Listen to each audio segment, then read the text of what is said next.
Raise it up, why? Raise it up. Raise it up, why? Raise it up. Hey, raise it up, why? Raise it up. Raise it up, why? Hey, raise it up. Hey, raise it up, why?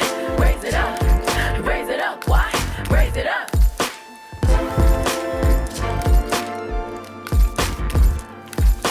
North side, raise it up. South side, raise it up. East side, raise it up. West side, raise it up. Raise it up, raise it up, raise it up, raise it up, raise it up. North side, raise it up. South side, raise it up. East side, raise it up. The west side, raise it up. Raise it up, raise it up, raise it up, raise it up, raise it up. What up, though? No, I'm messing shit. Hey, loves, hey, loves, hey, loves, hey, loves. My name is Wyann Vaughn, also known as Y, and this is another incredible episode of Raise It Up, Y, the podcast. We are coming to you the last Thursday in July 2021. In an episode, we are looking at calling, drum roll please, consent. Respectfully. I will make sure to explain that in today's Wyann's words of wisdom at the end of each episode. If you are a new love, loves are supporters of this podcast, thank you very much. To all my onlooking loves we are not on IG, on YouTube. Hola, hola, ¿cómo está usted? ¿Qué tal? If you are listening on any of the streaming platforms where you can catch this podcast, including Apple Podcasts and Stitcher and others and other places, I want to say thank you so much for tuning in, allowing me entry and intrigue, hopefully, into your psyche. I love being advocate for non-corny positivity, which is what this podcast stands for. This podcast is where OGs kick game to real ones only. And we are called Raise It Up. Why? Because I look to raise your self-awareness, your vibration, and your capacity for love, which is just knowledge. I am an edutainer. It's kind of like what I do. Edutain is what I do. All right. So, I feel like I put too much eyelash glue on my left eye. So if I just start like looking like I'm asleep, don't trip. I'm still here with y'all. However, this episode, like I say, is called Consent. Respectfully. We're going to be talking about some relational stuff. And I got asked to cover this topic, a relationship topic, not by ladies, by gentlemen. I hope you guys know. I know that ladies are the more relational creatures in the species, all right? Or those who exude their feminine energy are supposed to be the more relational creatures. I will have you know, gents, y'all asked for this topic, okay? And you'll see why, because it's spun in a way that y'all are going to really funk with, all right? Just letting you know. So, in saying all that, let me also say, we have just a couple things set up for you. A douxadiddy, a high Y, and a raise them up. We'll explain what all that looks like and what all of it is as we get into the episode.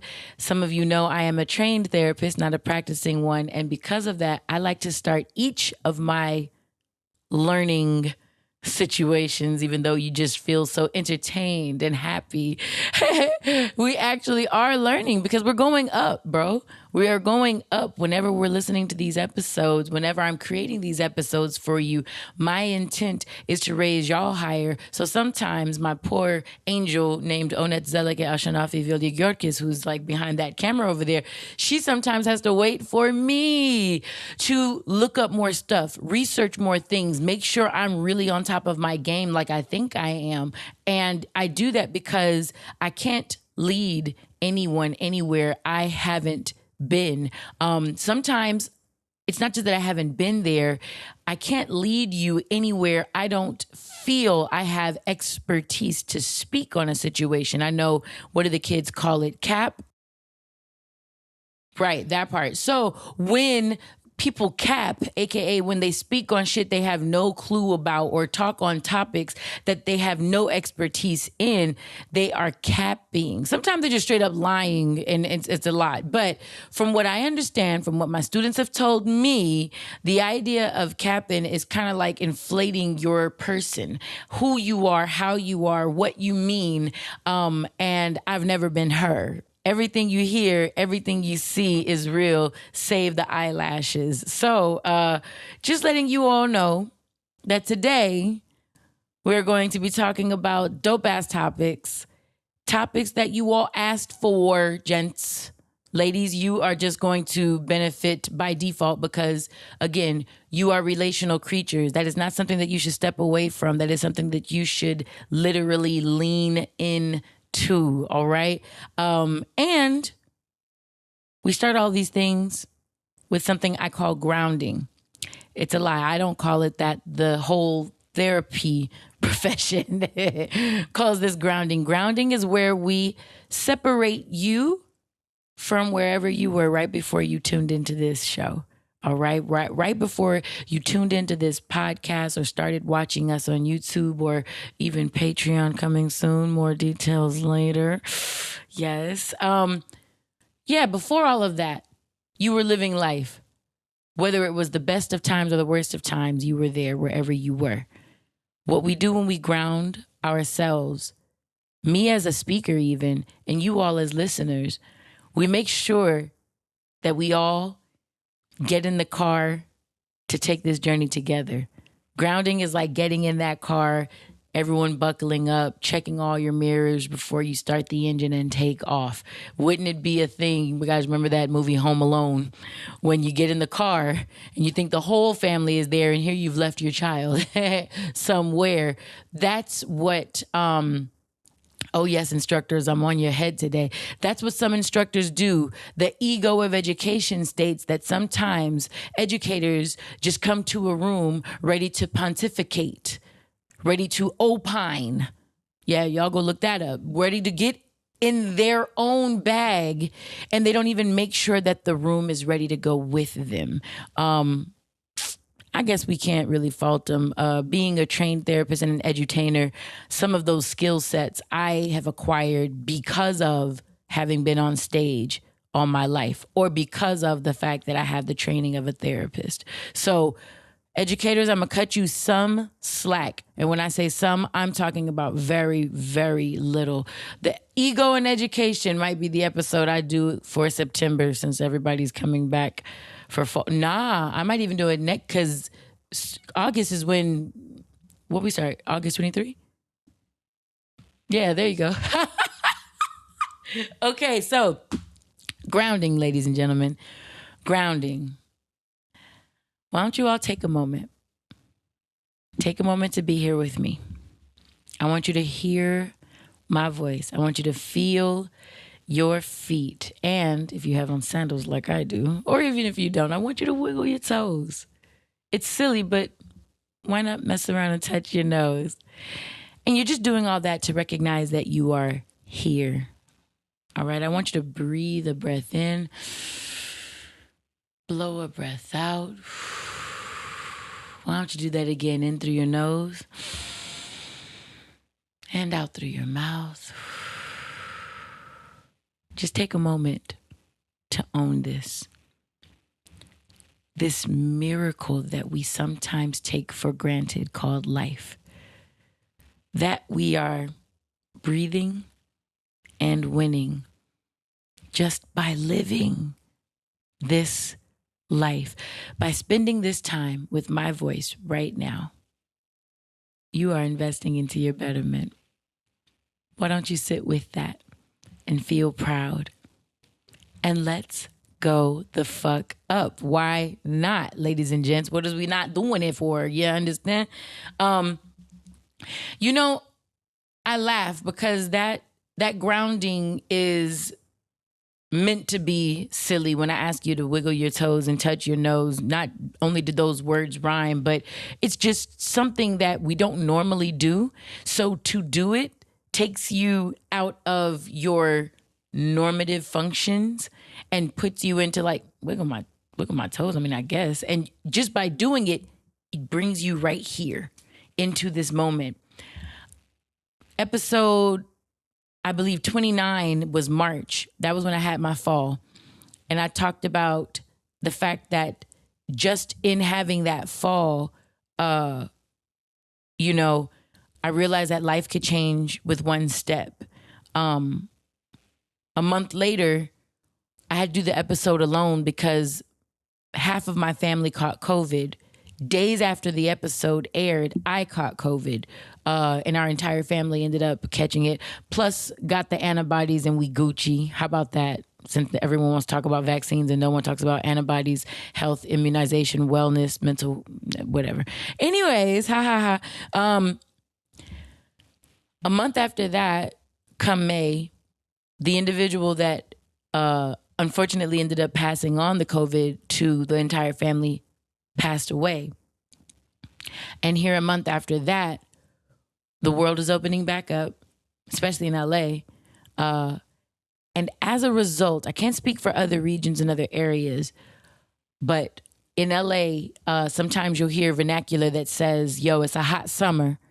And when people call a summer hot, they mean the fact that there's a lot of, LA, we are the home of the red and the blue. I know that the rest of the country and even the world wants to be, as DJ Quick would say, just like Compton. But the reality is that unfortunate uprising of what we thought looked like taking care of the hood after the Panthers were dismantled, called the Crips and then the Bloods. Those individuals have kind of been active. And I don't know if the same reasoning is everywhere, but I know it's been happening here at home in Los Angeles. And this podcast is about non-corny positivity. And I just wanted, this is not scripted, actually. This just felt organic to say right now. I want to encourage my Black male listeners, especially from Los Angeles, all you gorgeous, fine ass, tall, dark, and handsome Prince Charmings you are. Something Nip said in a couple of his interviews that I looked at and listened to after he unfortunately passed. It coincided and coagulated a lot with something that I heard in section 80 of Kendrick Lamar's song, who is not affiliated with a side, but grew up in a red neighborhood. Nip comes from a blue neighborhood. It's very interesting when you walk out of your house looking for the quote unquote enemy, and to identify him, you look for somebody moving like you, looking like you. The same type of kill or be killed mentality like you. And a part of me can't help but wonder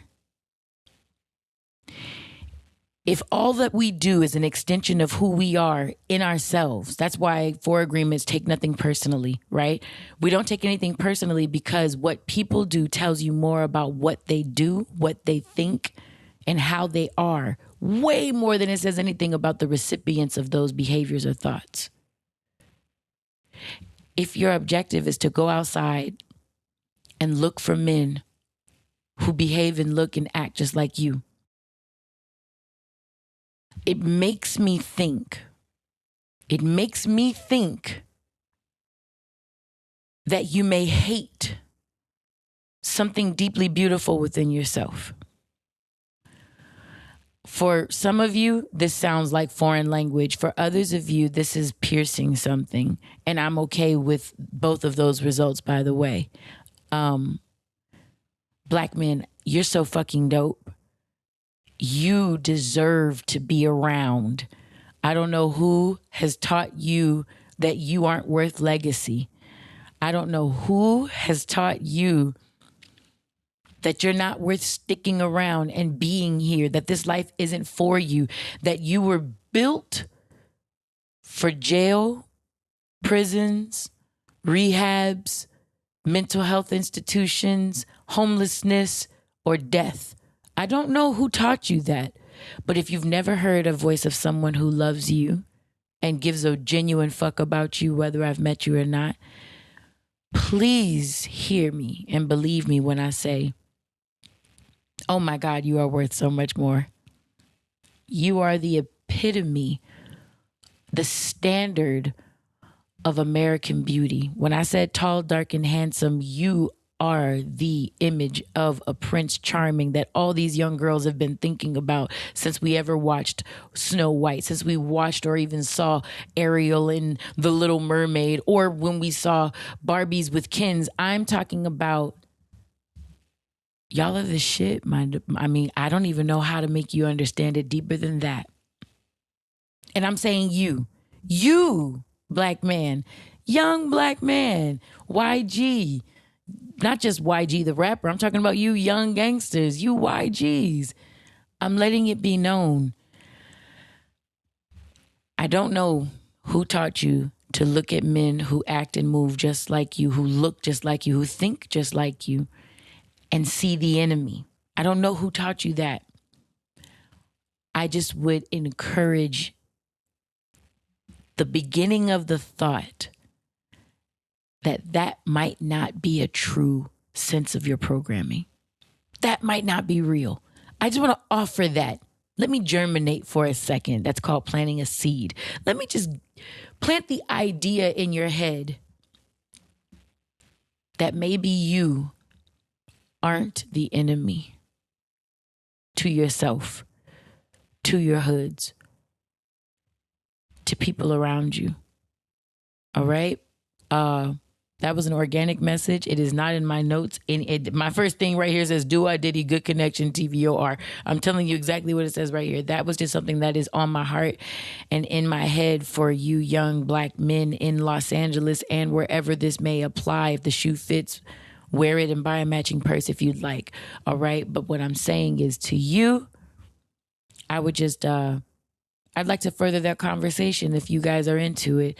Any of you guys are into it. But from what just some of my folks have been telling me about murders happening on social media straight up in real time, every time we in the media have seen a young black man or a black man get killed, we get to see the entire execution. You know, it almost reminds me of close your ears on that. In porno, when or in porn movies, when they'll even soft porn, they'll show as much as they can of the woman, but they'll cover up the gentleman. Like that's more coveted. Like we hide that because it retains more value. But we gonna give you these titties and we gonna give you the shape of this pussy. We gonna give you that sort of a thing. I haven't seen a person die publicly as often in the media, any other demographic, as I have seen a black man be killed or murdered. It's almost like someone's programming you to get used to the idea of you not being here. I'm just encouraging planting a seed of thought that says, maybe you're worth more. Maybe. Let me crack the door into that hallway for you, kid. You understand? And not just kid. You could be an OG. You could be grown. You could be 43 still running the streets doing this stuff. I don't know. But all I'm saying is, can I offer you the idea of something different? Please take my offer. And like I say, I'm not hard to find. At Raise It Up Why. It's on my shirt, Love Culture, right here. At RAISEITUPWY. My congregation says rockets up on these hoes. It's a long story. Don't worry about that. You can learn it if you come to Love Tuesdays. However, just wanted to give that to you guys. And then I'll come up off of that. But I want to further that conversation if any of you are ready to have it. All right? And there that is, boom bap, just like that. I got to do a ditty for you guys. Of course, that means it's going to come at the end of the episode, but I'd like to talk about it right here. Ladies and gentlemen, this year has flown. And when I say this year, I'm not just talking about 2021, which has flown, by the way, which has flown. I'm talking about from 2020, July 31st. By the time you're hearing this message, this program, if it's not the day that it comes out, if it is the day that it comes out, you only got 2 more days until it's the 1-year anniversary of what iTunes calls my first album, which is my Visionary Affirmations album in my series called The Voice of Reason. This is The Voice of Reason, Volume 1. For those of you who know me from the pharmacy, first of all, what up, though? Book. But no, if you know me from the pharmacy, you will know that Dr. Dre named me, give me a new name, The Voice of Reason on Apple Music's Beats 1 at the time. I don't even think they call it that anymore. But and because of that, it was for 2 reasons. One, I was the only lady amongst a bunch of gentlemen. He wouldn't use those nouns to call Pooh and Exhibit and all them gentlemen. He went, man, you got the sense amongst all these niggas. You know, that's more of the speed of him. But not only that, he tried the professor. The professor didn't stick. You know what I'm saying? But it's just the fact that he knows that I'm educated. He knows that I'm a trained and not practicing therapist and a bunch of other things. So I was the voice of reason around a bunch of boys for 3 amazing years while this show on Apple Music's debut, actually, Independence Day 2015, July 4th, 2015 is when we were the first artist-led programming that kicked off the birthday of what was Beats 1. I think they call it Apple Music now, or Apple, whatever they call it. They're not paying me, so I don't know what they call it. But the thing is this. I put out, and I use that moniker, The Voice of Reason, and I'm starting to put out my motivational, my inspirational, my, more of my love vibes, but not musically, just in encouraging messages and things like that. So I did an album of affirmations that I consulted with bioresonance doctors to make sure my frequencies and my words and the sounds and the tones all in this album are meant and dedicated to and for healing. All right. Finding peace. Peace ain't reserved for the suburbs. That was what I kept saying when I was putting this out. You can be wherever you at and catch a glimpse of peace by listening to this project. The particular one I want to play for you all for this douxadiddy is called Good Connection. So I got like a reel that went baby viral on my at WYANNA page, at Wyann page. And as a result of that, I've been feeling like in my sexy vibes. I've been dancing to this song. Well, I danced to this song called Closer by a beautiful artist named Guapale. And in that, I've just been in my lightweight sexy bag. So each of the songs on The Voice of Reason, it targets the healing of a certain chakra. So the intimacy chakra, which is your second chakra, ladies and gentlemen, it's the color Roy G. Biv. It's orange. It's called Good Connection. And there's one excerpt I say in that particular track. And I say, relax in this space where you are perfect, a representation of love and life, uniquely designed, a one of one. None have come before you, and after you there still will be none. You are the representation of divine presence in the present. There will never, not ever, be another like you. Hey, no one was sent to perform what you were designed to. And that, ladies and gentlemen, gets my goat every time. Even when I'm feeling under, I listen to that and I remember nobody was put on this earth to do what I've been called to do. That's why I gotta go hard. And if you guys know, this entire year, we are looking at self-worth on this podcast. Last year, we were big on self-awareness. So this year, we are raising up self-worth. And boy, oh boy, it's hard to know what you're worth if you don't know who or what you are. Yellow. All right? It's hard to know what you're worth if you don't know who and what you are. And I can tell you, you are a one of one. You are a unique design. God made you, then broke the freaking mold and threw it away. No two are like you.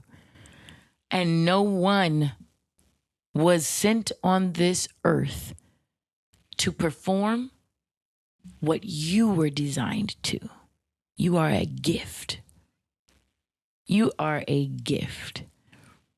And I just wanted to give you that. I just gave some food for thought, love and encouragement to a bunch of Black men. And I thought that I would now open that message up and offer it to each of you. Any person listening, if you have graced me with your attention, I appreciate it greatly, first and foremost. Secondly, I hope you hear me. And you'll hear more from that because Chris Cadenhead is going to play. Is going to play that doggone track at the end of this episode. So I'm gonna get through it so that y'all can get to that. It will be right at the end of the episode. And I don't know. I was listening to it, and in the wake of it about to be a year old, man, it's just that encouragement sometimes that I need to remind me, like, why? You gotta be you fully and completely, because nigga, who else will? Who else will? Who else can? You know? So I felt excited about that. I don't know. That's just me. On to the next, on to the next. We got a high Y. Do-I-ditties are usually original music. So far, they've mostly only been done by me or a song I've had a project in. And I do that not because I'm egomaniacal, ladies and gentlemen. It's because I know I own the fucking music. And I know that I can put it in an episode and they won't take my episode down. So like last episode, episode 32, when we had I am TJ Wilkins in the building, I didn't know if they would allow me to play his record. So I'm like, how about you right here? How about you sing it? So sorry to that man one more time because he was not thinking he was going to have to sing that night. However, when you a flat-footed singer and you can just do what you do, you can just get up and perform, period. I ain't stuck together, is it? Okay. Broke the fourth wall. So the do-I-ditties are original music or music that I know the people that own it, and I can play it for you all and give you all a sneak peek into some dope music that's not so widely known. High Ys are where folks get to send in a question. If you DM at RAISEITUPWY, I will get, or my team will get your messages, and we formulate them. So I have a list that I can always pick from and go through. On at WYANNA at Wyann. On my other page, my entertainment page, though, we have a thing that we do every Tuesday called Love Tuesdays, where love culture, if you're on YouTube right now, you can look at my shirt. Can you see it? I wore the bra you guys said you liked. All my hair is coming out. Yes. Okay. Boom, bap, like that. What I do is we talk about topics that we bring up right here on the pod. We dissect them further. We get better understandings. Y'all get to go back and forth with each other, all you loves out there. So it's pretty intense sometimes. It's hilarious most times. And it's always beautiful. It's always beautiful. Sometimes we have special guests. Dad came on a couple of days ago. Dr. Dre has been on. The Rockwilder, Rockwilder music has been on. So we've had some dope people come on and come in that shit almost all of Jamla. Rhapsody, Cash, Crisis, soundtrack of the Soul Council, Eric G. We've had a bunch of y'all come in and actually have a good talk. So if you all would like to, 6 p.m. West Coast time on Tuesdays. That's when we generally have our Love Tuesdays. So y'all come and funk with us. You will hear more about Love Tuesdays at the end in the Pay Your Dues, because we are going to announce someone that will be featured in our Love Tuesdays the Tuesday after this episode airs. Should be August 3rd. Don't quote me. Go check it out. This High Y comes from a love. I do have the person's name. I have his name down, but after I read his message fully, I kind of want to grant him the anonymity of of people not knowing who he is. But he is a love. He's a listener of the podcast. So thank you, my love, for being a part of our community here. He wants to know about how do I go about writing really great songs for myself when the inspiration comes from something deeply personal. This individual spoke about breaking up with an abusive ex-boyfriend of his, and in a forthcoming album that he's putting out, when he goes to put pen to pad, he finds it hard to articulate what he's feeling in a song format without it sounding too immature or corny. You know what I'm saying? He wants the song to sound dope and on point. So the question was, how do you go about really writing great songs for yourself? I want to offer you something I was told in my master's program. To culminate your master's program, you usually do something called a thesis. A lot of programs are cutting that piece out now to make it seem more attractive to students who don't want to do the work that a thesis requires. I think that's being pussy, but that's just me. So please, I'm always going to take the route that makes me more officially stamped with stars and bars. So I'm good in any hood. That's just me personal. So I did this 100-page thesis that could have been a dissertation. What they told us about when you pick a thesis, you want it to be something that's going to keep your interest for a long time. You want it to be something that you're going to be passionate about writing. But you don't want it to sit too close to a piece of your vulnerability to the point where it might feel hurtful to write about it. It might trigger you to write about it, to research it, to understand it. Case in point, if a Jewish student wanted to talk about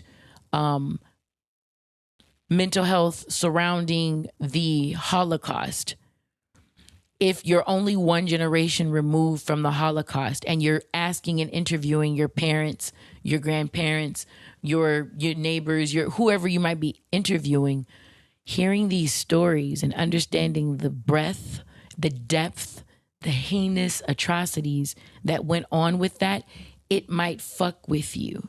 And you might have a hard time going about finishing that thesis.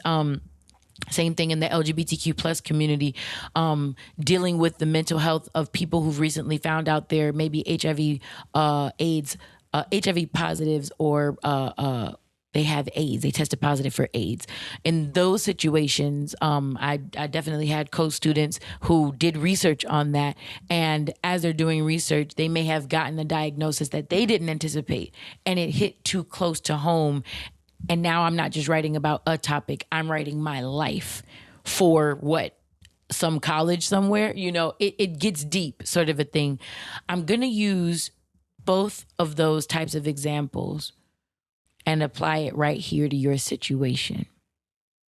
You're about to write an album, and you want in your album to address some real topics that have gone on with you.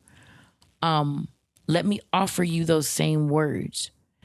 Capture the essence of the story, the lessons that you learned, the feelings. Talk about what things felt like. The feelings can be a safe place because feelings are universal. We don't have to speak the same language to know if we put our hand in fire, that shit's gonna hurt, right? But to go into heavier detail than lessons and feelings and, kind of generalized stories of a situation, to get deeper into a topic, one might put you back into the space. And that's an unhealthy and unsafe place. So it's not worth it. Nothing good is worth your sanity, my love. That's not real art. That's what some people might tell you is art. No. Your art is a gift. Your art is a gift. And gifts feel good. They don't hurt. when sharing them. All right. So I would say when you go to put that pen to pad, also decide what your major purpose is. Rants from 1500 or Nothing talks about knowing your why, knowing your purpose. What is your purpose for writing these stories on your album? Are you looking to, oh yeah, I'm going to tell you, oh, you thought you had the last word? No, I got the last word. If that's what you're looking to do and you want to stay in that space, realize words have an afterlife, number one. And your music is your legacy. It will live longer than you. Is that what you want to be remembered for or known for? I think as a songwriter and as an artist, one of my deepest fears is becoming overtly famous for something that doesn't represent me well. If I become overtly famous for my one-off song, for the song that I was like, let me throw this out there. And then that becomes my let's groove. That becomes my, isn't she lovely? And it's like, no, I don't want everybody to know that. You know what I mean? Like, I don't know. I'm a wordsmith. I'm an author. I'm a motivational speaker. I'm a professor. I'm a counselor, a trained therapist, a podcaster, songwriter, artist, all these things that have to do with words. I don't fuck around with words. I think words are powerful. I think the energy behind words is what I mean when I say words are powerful. It's the energy really that's behind. It's the intent behind what you say that's very, very powerful. I know that faith comes by hearing. I know that heaven and hell is in the mind, and life is death. Life and death are in the tongue. So just figure out what you're writing about and why you are. If you are trying to one-up someone, don't be surprised if your project or if certain songs on your project, certain lines in the songs on your project start to come out sounding catty, or they sound beneath what your bigger point is. You know what I'm saying? If your other point is to look to connect people who've survived domestic violence in a same-sex relationship, if you're doing that sort of a message, go the high road. Make it bigger, make it wider, make it doper, make it deeper, right? Now, if you just want to do the what's going to be hot for a second, what do I call it? The pop fizzle. If you want to be the pop fizz, you know what I'm saying? Fireworks are outstanding. They last for 0.2 seconds. And if you count the time that they're going up, 2 seconds. Fireworks are outstanding. They are amazing. And they are quite short-lived.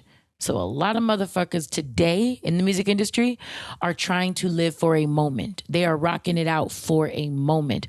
I was born from two people really, but just equating my parents to each of their hits. I am born from two songs that will live forever. Let's groove tonight. And whoa, whoa, you've got the best of my love. These are two songs that will outlive everybody listening to this podcast. My mom and my dad have been able to tour those songs when they were 20 and in their 60s. It's not like they started singing about their sex lives or their body parts. And now 40 years later, when everything don't look the same, don't fit the same, and they got grandkids and they turn their lives over to, a higher power, they're still rapping or singing about things that don't represent them well anymore. So I want to give you that. How does Wyann go about writing really great songs for myself? I write with legacy in mind. I write to connect people. I sing to emote, to provide a feeling out of the songs that I write. It is not vain. I don't give a fuck if you know I'm the best singer by the time I'm done singing. I don't care if you think I'm the best writer by the time I'm done writing. I do it for community and for long lasting. You can play it in several places and not offend anybody purposes. That's just me personally. Everybody don't got that same outlook on this shit though. So I hope that helps you, love. You know who you are.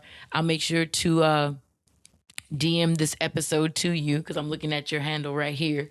But thank you for your question. And I appreciate you. And I will see you again at Love Tuesdays. Moving right along. I hope you guys have been enjoying these Raise 'em Ups because we're about to get right into another one. And we are on the 4th of the 5 love languages by Dr. Gary Chapman. Are you a doctor? You ain't no doctor. Gary Chapman. You never said you were a doctor. I just said you were a doctor. You're not. But it's okay. Dude wrote the 5 love languages. We've been doing a language a month, well, per episode. At the request of many loves. I will preface going into the 4th love language.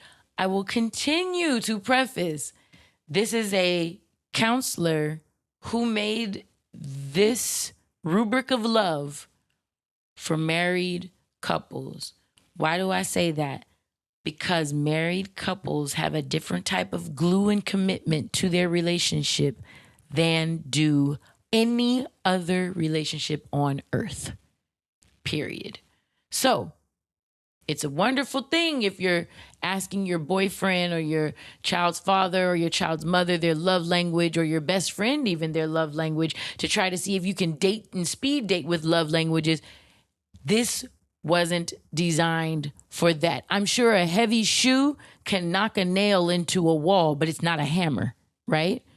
So I try to use a fly swatter to kill a fly and not a sledgehammer. You know what I'm saying? I try to use things for their purposes just to keep everything copacetic and in its place. All right. Love language number 4. Acts of service. If you are listening on YouTube, it is at hour 2 minute 1 12 seconds 2:1:12. If you are listening on YouTube to the audiobook, if you are reading along in the book, it is page 91. And if your book, switch over to YouTube real quick.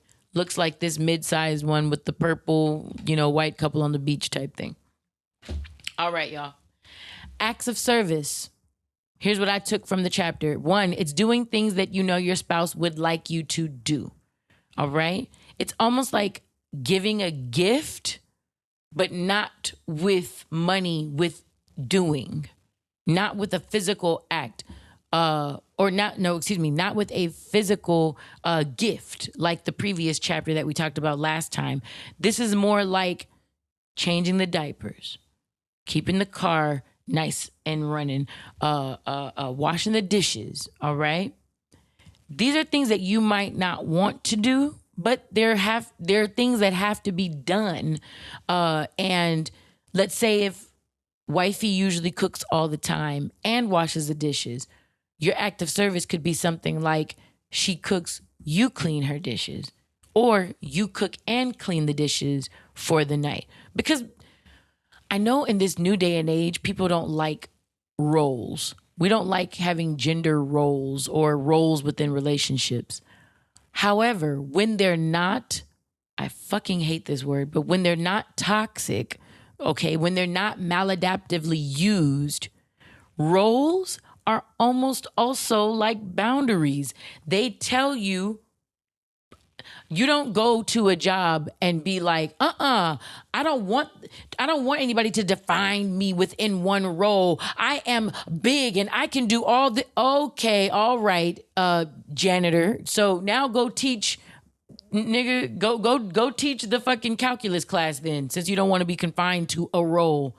You got hired as a janitor, bro.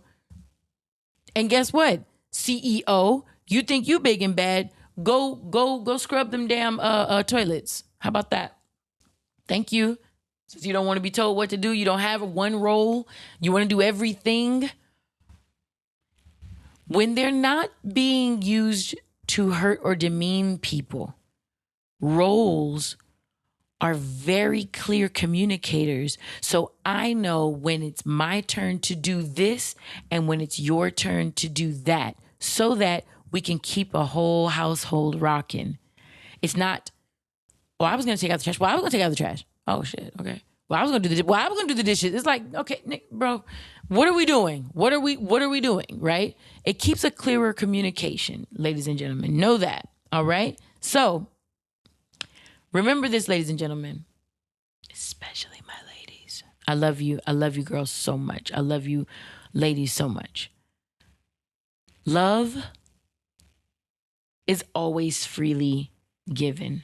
No one likes to be forced to do anything. No one. All right?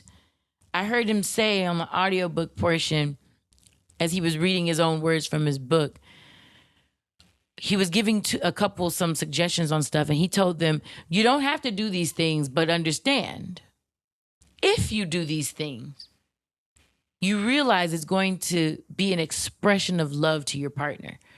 He told the wife, hey, you don't have to do this, but you do understand, if you do this, your husband is going to feel elated. Hey, husband, you do not have to do this. I hope you understand. But if you do this, it's like an invitation into a humble space in order to show with action how much you support and love your spouse. That's what I understood from this. And the last part that I took from this, it talked about being a doormat versus being a lover. A partner that's served their spouse for years out of guilt, fear, and or resentment is a person who feels like a doormat. So please understand, manipulation by guilt is not love. Coercion by fear is not love. Buy me a Birkin or else is not love.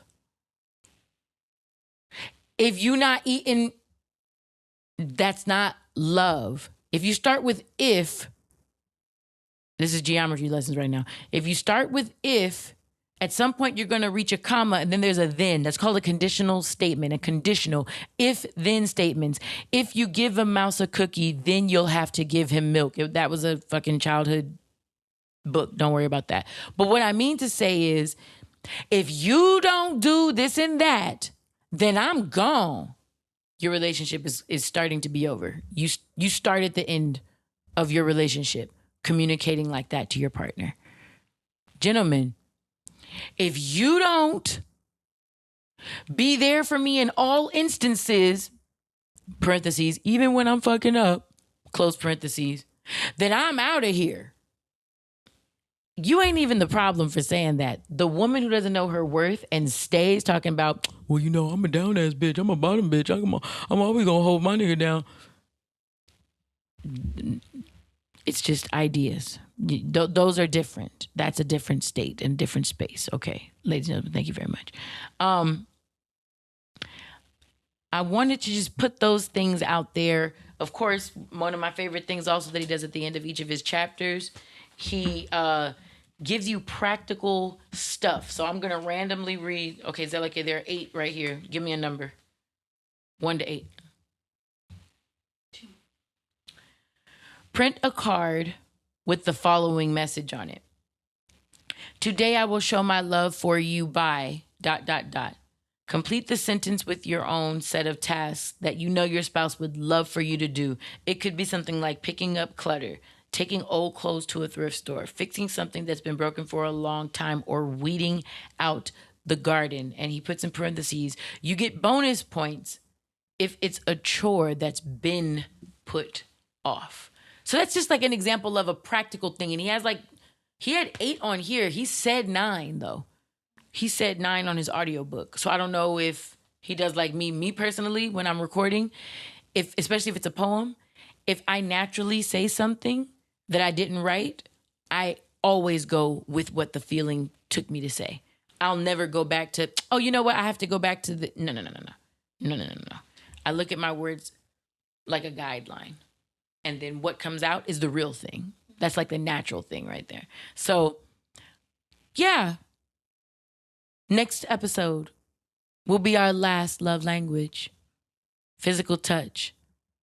Stop it, horny toads. All of you horny toads. Ladies and gentlemen included. Okay? It is not just humping around. Shouts out to Bobby Brown. All right? We'll get into physical touch.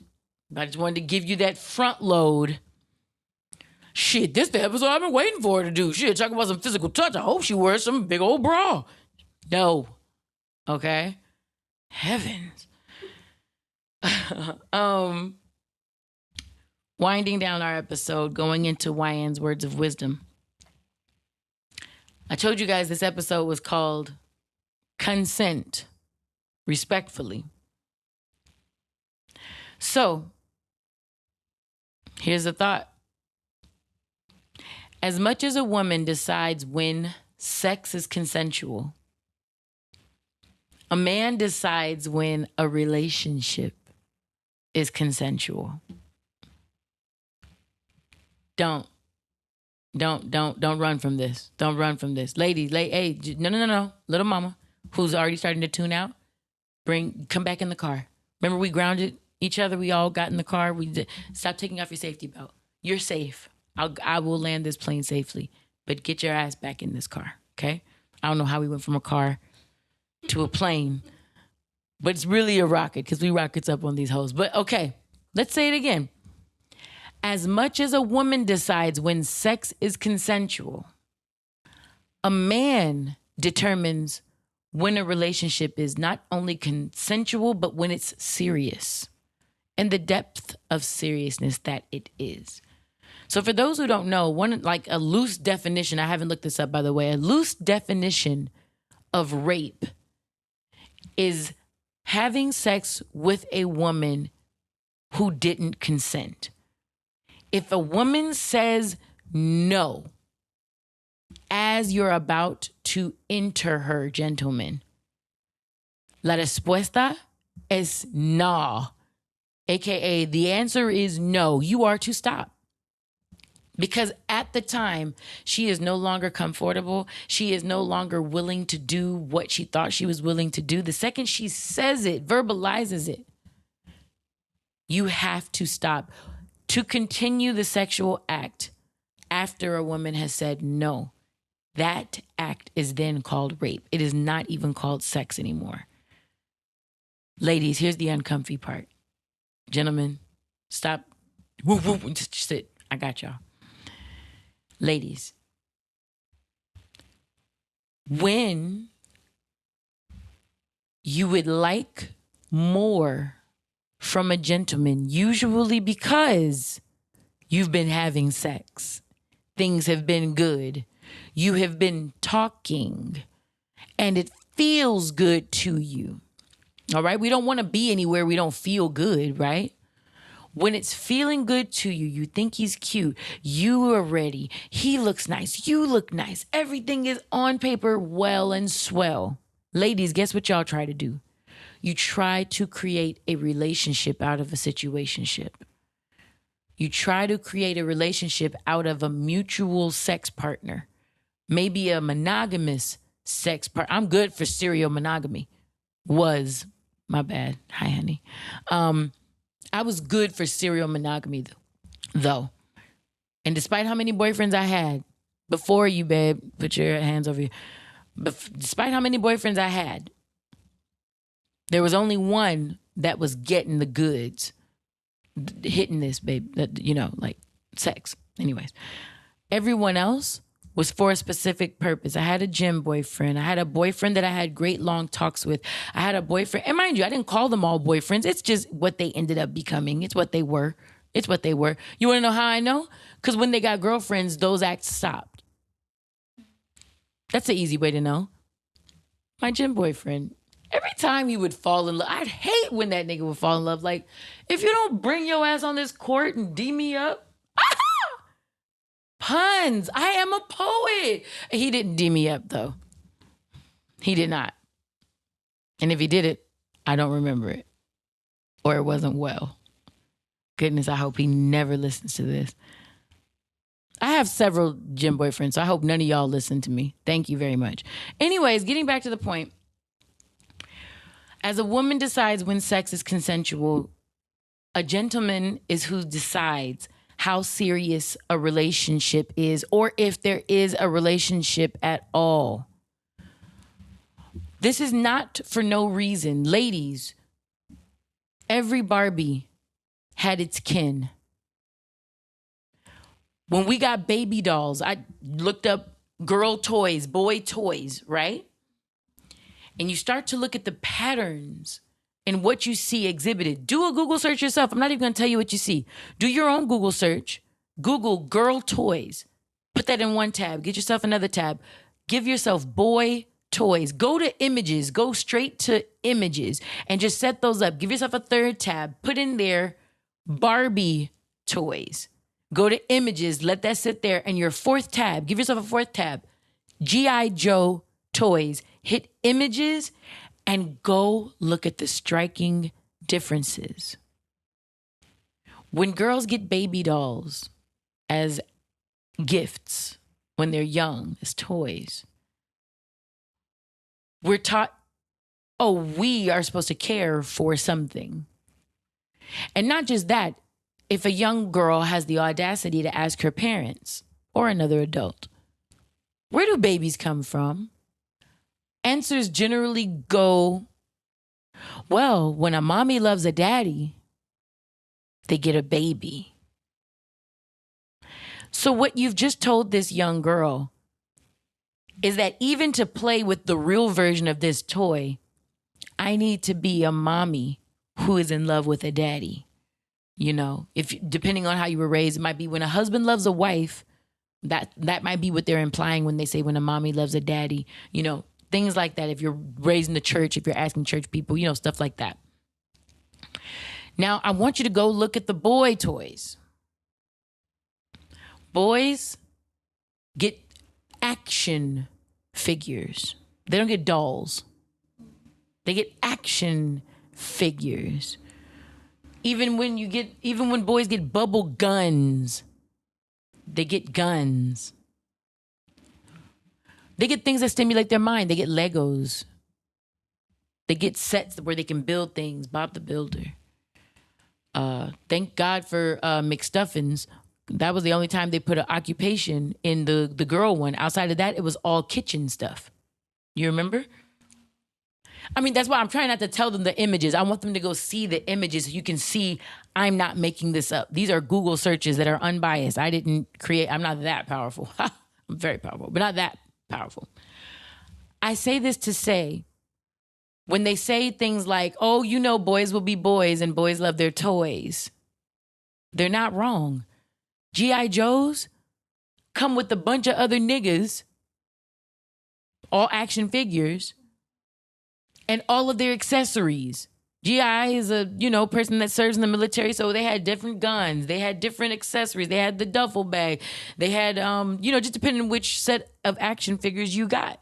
That's what they would have. When you got Barbie, she got her house and her car that was pink and her, maybe a couple friends, but she had Ken. I don't know if G.I. Joe had specifically G.I. Jane. I know that term came up later when women were getting empowered and going into the military, but I don't believe it was because G.I. Joe found his wife. The fuck? I don't believe that. I could be wrong. You guys could tell me in the comments. So, generally left up to a lady, no matter how sexually autonomous you think you are, my love, ladies, feelings tend to get involved. And you start creating this sense of home with the person that you spend a lot of your time with, especially if sex is involved. With the person that you spend a lot of your time with, you get this sense of, oh, that's me. We nest. That's what we do. We're relational creatures. It's not a ugly thing. We are not weak for doing that, ladies. It's just kind of into our programming and how we've been. Even the side chicks, sorry to say. I get it. Even side chicks become territorial about the dude that they know they're already sharing.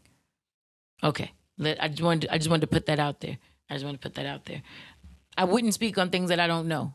Or not because I've been the side chick. Well, no, unfortunately, I have been a side chick. Motherfucker gonna tell me. I said, hey, your wife called me. You're married? Yeah, she tripping. She's tripping because why? I didn't know you had a wife. Shit, it's not like you was asking. Nigga, you got at me. I didn't know I was supposed to ask a man who's getting at me, hey, do you have a wife? You don't wear a ring. You don't wear a ring. How would I know? How would I know? But anyways, yeah, no, sucker shit. Anyways, guys, you're not programmed like we are. Ladies, we are programmed for a relationship. Go back to the Barbie and Ken talk. Go back to the baby doll talk. We are programmed. Before we even understand it, we are programmed for a relationship. Okay. Guys, you are not programmed to see relationship. Guys are programmed to see come-ups and opportunities. That's why most guys, when they lose their virginity, they lose it because it was an experiment. This is not me. Go look up studies on this yourself. When young men lose their virginity, they generally lose it experimentally. When they are the ones deciding when they have this sex. I'm not talking about if someone took advantage of these young boys. I'm not saying that.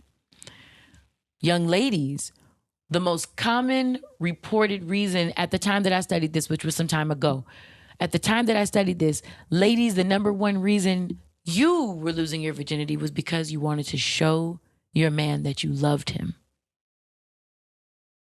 So listen to that. Young girls tend to lose their virginity to show the depth of their devotion to the person that they're about to sleep with. Most young men lose their virginities because it's time. They're getting clowned because all of their boys have and they haven't. It's an experiment. I just wanted to see what it felt like. Everybody had been talking about it. This is what's been reported. This is not me making this shit up. I want to reiterate this by saying, ladies, you are not weak for desiring a caring relationship. So please don't let popularized lady raps and the messaging therein get you fucked up. A lot of the over-sexualized rap make falling in love look weak or silly or dumb. And if you look at these same artists who are perpetuating these messages, these ladies are in loving relationships. And if they're not in loving relationships, they'd like to be. And if they get done wrong publicly, they get into they real ass bitch give a fuck about a nigga bag. But at the same time, all of that screams to any trained therapist, defense mechanisms.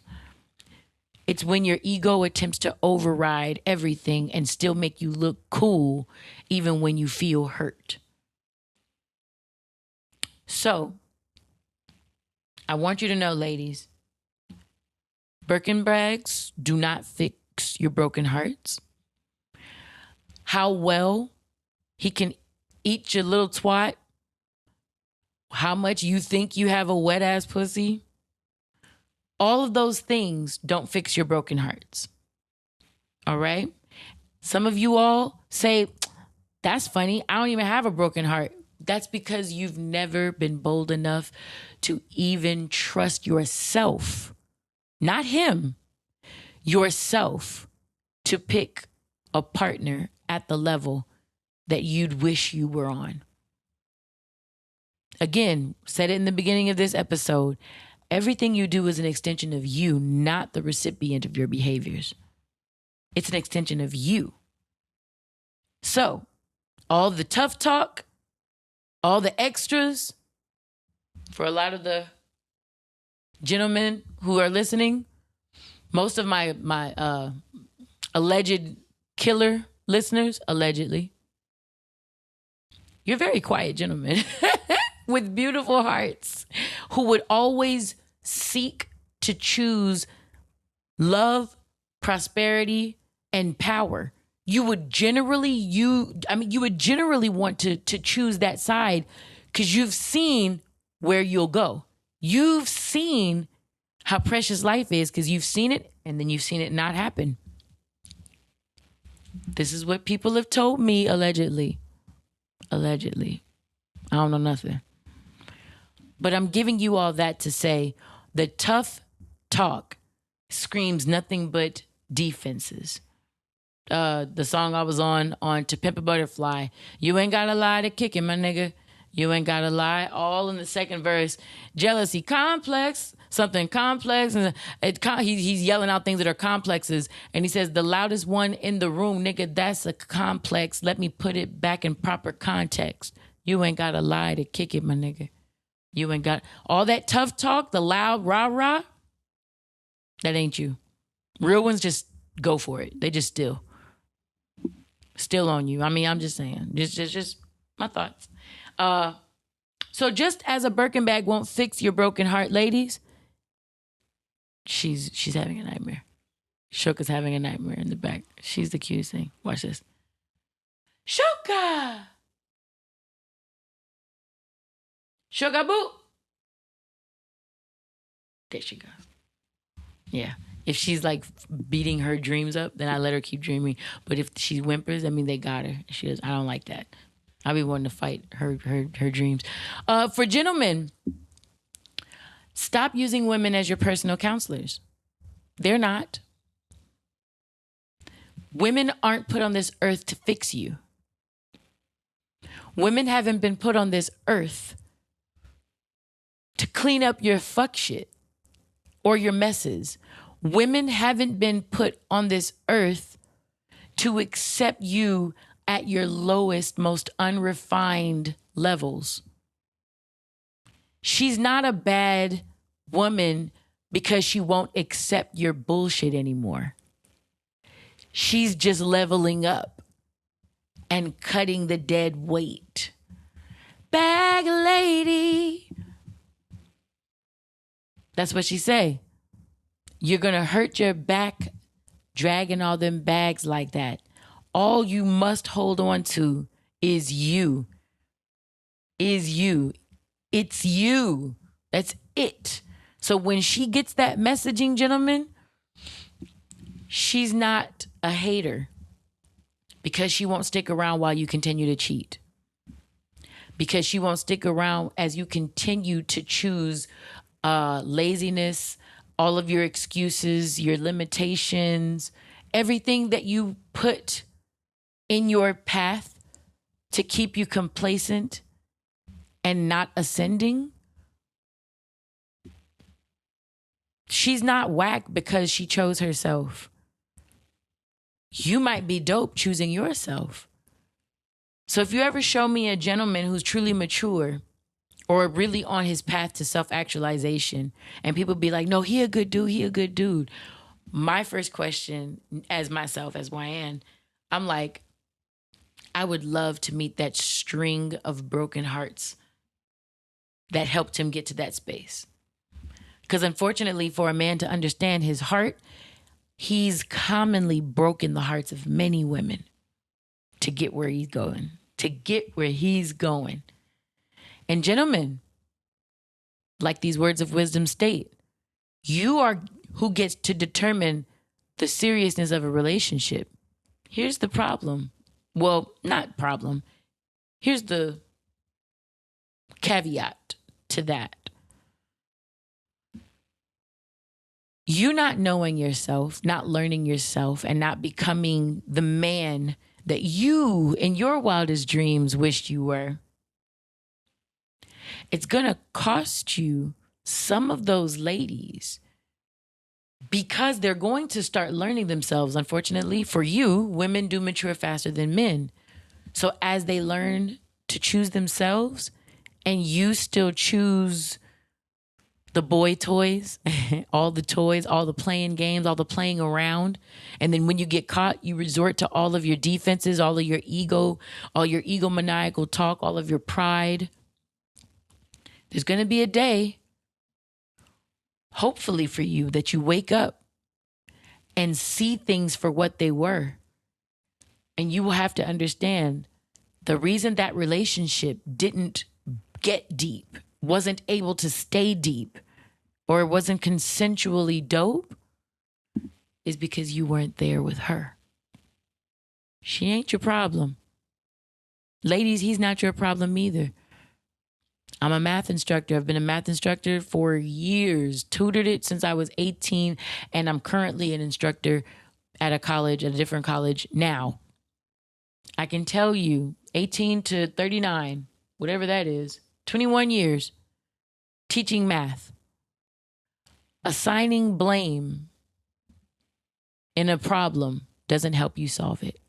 21 years as a trained therapist who helps people solve their own problems, and a math instructor who helps people literally solve problems. Assigning blame, focusing on the problem, does not get you closer to your answer, to your solutions. So, I just want you all to know that there's power, dopeness, and winning in each of your counterparts. All right? But it can be the dopest relationship you've ever experienced with someone when you stop making the person laying next to you in bed responsible for the baggage carried by the person staring back at you in that mirror. All right? Those are my words of wisdom for today. And before I go,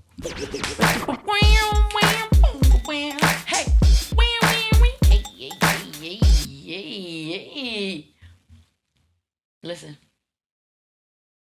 If you weren't looking at YouTube, me doing that meant nothing to you. Pay your dues, baby. Pay your dues. This is where I get to big up a bunch of folks that probably didn't even know I was going to be bigging them up. But I just do it because I feel like it and nobody's paying me. And I love not using or taking money for things because money convolutes the genuine nature of when you want to help people. So when I talk about how much I love the do, my cousin's oh my God, this has my hair on it. Well, okay, so like, see if they can see that. Yay. Right here. I love the do more than you knew. My cousin, Maya Smith, CEO and founder, MC, Master of Curls. At the Do. Yes, the Do Salon is a real place in Macon, Georgia. I don't know if you guys know. However, my cousin's products are found in stores all across America. My favorite being Target. Not Target, Target. Target. This product called Pop Lock, and in my Rolls Royce, Cadillac, Lincoln, or Mercedes Benz.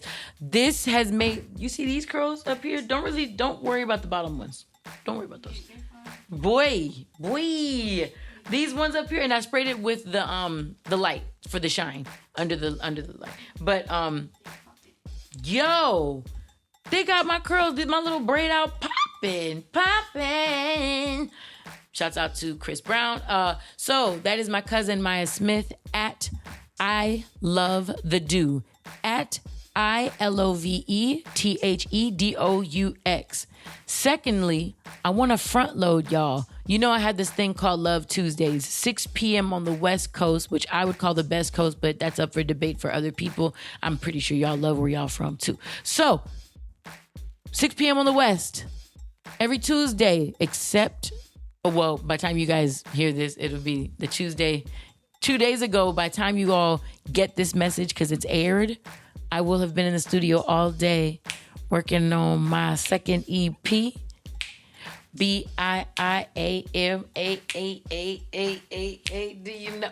BIIAM, Been in it a minute is what it's called. I will have artwork and things like that for you sooner than later. So yes, this coming Tuesday though, August 3rd, on Love Tuesdays, I want to front load y'all and big up my baby sis who was on, was it Fox's show? I don't know what show. Her name is at Christine Araya, which is ChristinaAraya.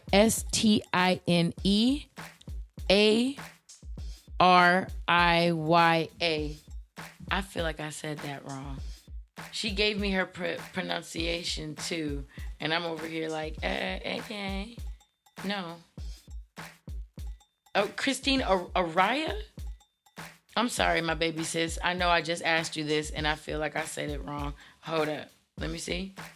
Watch this. This is how much I know this. Sister, say your name for me in a way that I like. Is it Christine Aria? Oop! Aria. Aria. She said, yes, that's exactly how it's pronounced. And I just said Araya. Go back like baby and pacify.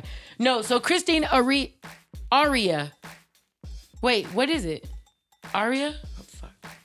Sister, say your name for me in a way that I like. Is it Christine Aria? Aria, like a like an opera. Aria, Aria is how you spell that one. So this is Aria. All right. So she's gonna be on. She gave me exclusive music. She has something new coming out, and I want to give her proper time and just do. So if y'all are listening to this, and it is before August 3rd, on August 3rd at 6 p.m., why don't y'all tune in to Love Tuesdays? It's the IG Live on my at WYANNA Wyann page. Make sure you come fuck with the gods, because I'm telling you, my baby sister can sing her little black ass off. Third, for no real reason, I want to shout out the 1500 Sound Academy at 1500 Sound Academy. I was just so proud of them.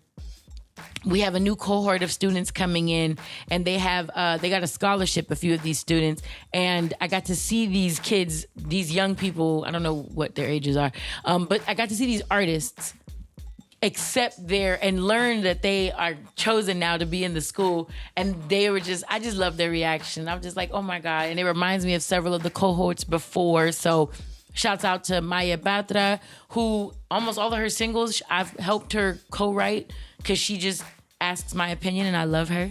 I love you, little girl. Should play hers. I'll play her song soon. Season. That's my shit right there. But yes, 1500 Sound Academy, the X-Men of the new wave of dope producers, artists, and everything else that you can think of. Musicians. We're expanding, so we're definitely going to have dancers. We're going to have fucking makeup artists. Anything that you want to do in this industry, we have a lifeline to. That's just how that goes. So please get with at 1500 Sound Academy all together. 1500 Sound Academy on IG and other platforms as well. Fourth, WyannVaughn.com, WYANNVAUGHN.com. Be looking for Patreon notices. We are going over to that side, okay? We're going to the Patreon side. I had a love ask me on Love Tuesdays, how can we support you further? You guys support me a lot. Buy my merch. The love culture is real. If you are looking on, not Instagram, YouTube. If you are looking on YouTube, I have my white love culture shirt on.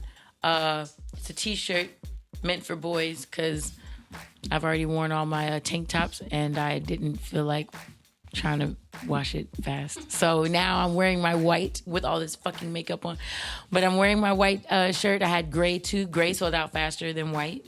Yeah, so we will be re-upping the love culture merch because that's what we do here. We are all about love here on this podcast. In the culture of Raise It Up Why, we like to spread these dope-ass vibes for the purpose of just feeling good. What's a better reason? I don't know. Again, New music, Been in It a Minute, is on its way to you. I can't wait to talk more about it, but I'm going to save it. And on Patreon, you will see makings of it with exclusives from the people who helped me make it. You will want to tune into that Patreon. Thank you very much. Yo, we have reached the end.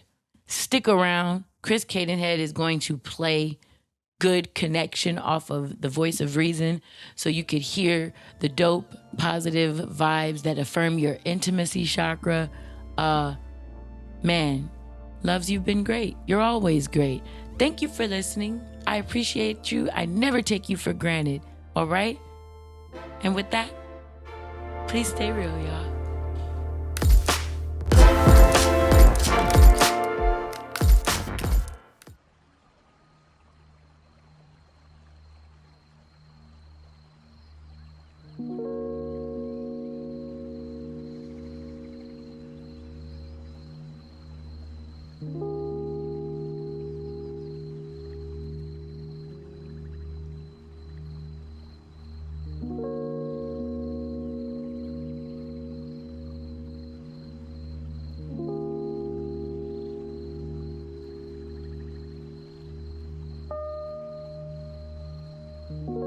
Hello.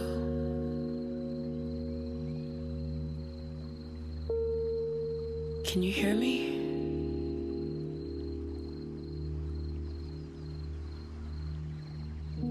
I was told I'd find you here.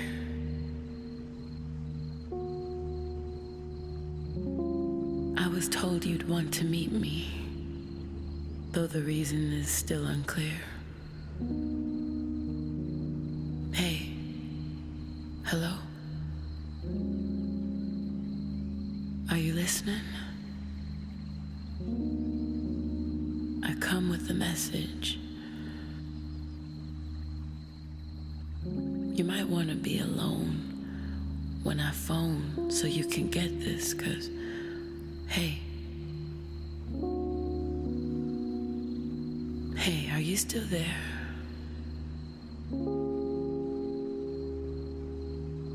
I want to make you feel me.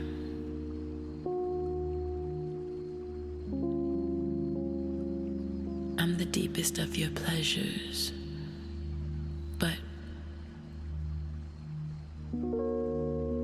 I'm also where you feel the most empty.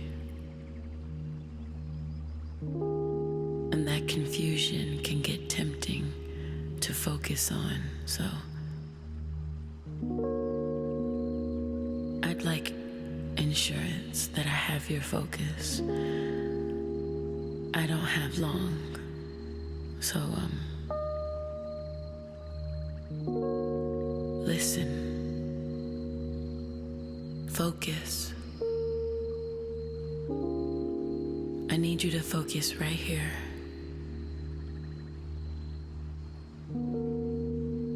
The love I bring is rain to infernos of fear. I come to bring you peace. The highest peace you can feel. It comes with joy, with excitement, enlightenment even, when it's real. So stay with me until I'm done. I assure you I can't stay long.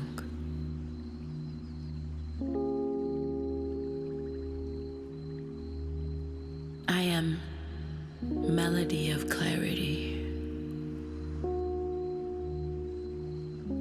Let me sing my song. I'm here. Relax. Close your eyes. Lay back. Stay here a little longer. I have something to say. Allow the freedom in my voice to make you feel safe, to carry you off and up until you float away. Listen. Listen.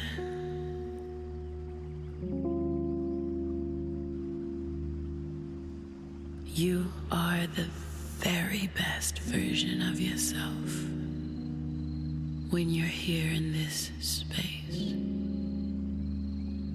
When you silence your mind and find love to replace distractions. Relax in all this worthiness.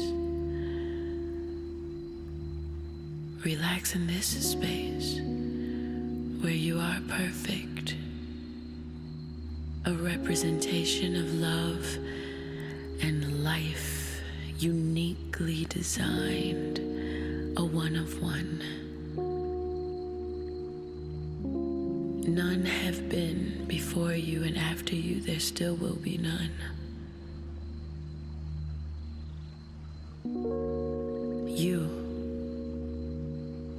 You are the best representation of divine presence in the present. There will never, ever be another like you. No one was sent to perform what you were designed to. A gift. That's it. Simply put, you are a gift. The only like you in the cosmos, a heaven sent.